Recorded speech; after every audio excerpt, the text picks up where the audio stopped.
Bonjour, ici le docteur Lapointe, votre coach du dos. Alors, la question du jour ou l'interrogation que les gens ont, c'est Docteur Lapointe, est-ce que le crack, c'est bon ou c'est pas bon? Alors, bien entendu que le crack, communément appelé cavitation d'une articulation, est très positif pour l'articulation quelconque. Maintenant, le problème, certaines conditions sont contre-indiquées et d'autres très positifs à se faire manipuler. Alors, contrairement au mythe, Dr Lapointe, est-ce que le crack est pas bon ou j'ai entendu dire que se faire craquer les articulations, c'est dangereux? Non. C'est très positif, bien entendu.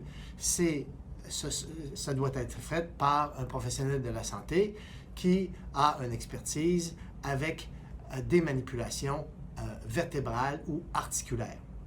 Maintenant, quelles sont les contre-indications de se faire manipuler ou craquer? Alors, bon, on peut parler de personnes avec de l'ostéoporose avancée, des personnes avec certaines conditions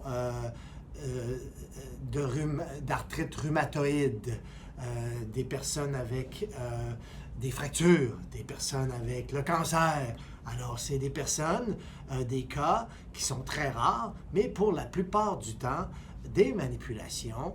Des manipulations ou le crack, l'effet positif, l'effet physiologique derrière ça, c'est que, premièrement, cela va dégager ou stimuler la production d'endorphines. Donc, le petit crack, c'est du gaz qui s'échappe de l'articulation. Et l'articulation, justement, au point de vue du dos, l'endroit, justement, que vous entendez le petit crack, c'est les articulations qui sont ici, qu'on appelle les facettes. Donc, les facettes, lorsque vous allez chez un chiropraticien, lorsque vous entendez le crack, c'est que le chiropraticien va faire une manipulation dans ce sens. Clic, clic, clic. Alors, vous allez entendre un petit pop. C'est du gaz qui s'échappe de l'articulation, comme il appelé de l'endorphine. L'endorphine, qu'est-ce que ça fait?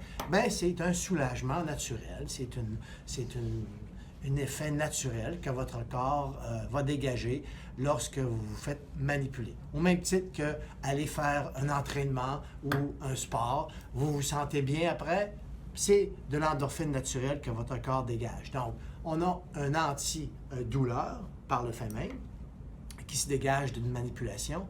Et l'autre effet positif, c'est une augmentation de mobilité de l'articulation. C'est-à-dire que si l'articulation manque de mobilité, en faisant une manipulation, lorsque ça va se produire, on va augmenter la mobilité de l'articulation.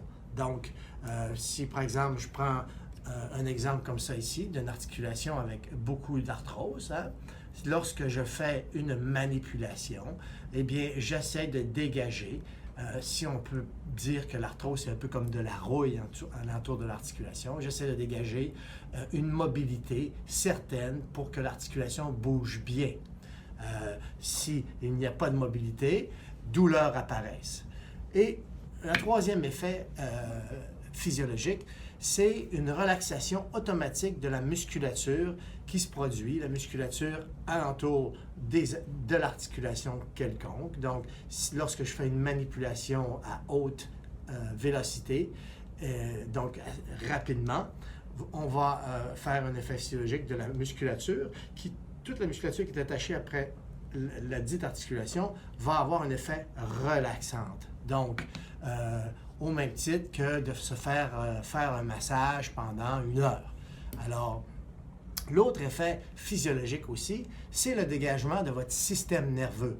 Donc, si vous voyez, par exemple, cet exemple ici, lorsque vous voyez que, bon, vous voyez qu'il y a comme une racine nerveuse qui sort ici de l'articulation. Alors, lorsque je fais une manipulation, je peux dégager la racine nerveuse ou, au même titre, je peux faire un effet positif sur le système nerveux et stimuler le nerf ou stimuler le système nerveux qui va passer par l'articulation. Donc, il y a un effet positif sur le système nerveux. Alors, c'est tout. C'était votre coach du dos, Dr Lapointe. N'hésitez pas si vous avez des questions, à communiquer avec moi sur gmal.info. Merci.